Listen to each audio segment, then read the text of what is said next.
And when diversity, equity, and inclusion initiatives were rolled back in several large corporations, some people responded with an economic blackout day. And today, several church leaders from around the country came to Chicago to talk about a different strategy to try to hold those companies accountable.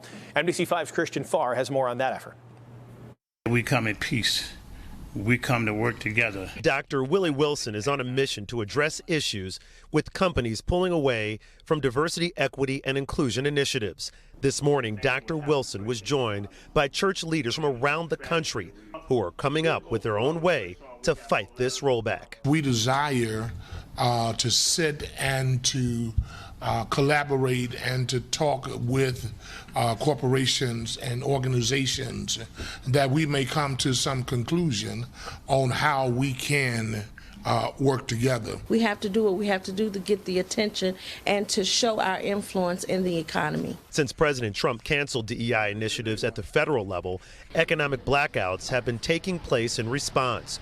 Those blackouts extended to corporations like Target and Walmart, which publicly announced rolling back their DEI efforts. We sent letters and are still sending letters out to request a meeting to talk about their cutback on the DEI. Dr. Wilson says that is how these religious leaders will handle the DEI rollback, which he says is an important issue for struggling communities. If they do not respond from then, as the president have said, we would take action in terms of don't support those particular people that don't support us. Dr. Wilson says today's meeting is about figuring out a strategy to deal with those DEI rollbacks. And as far as a timeline, he says that'll be figured out during these meetings happening right here in Chicago.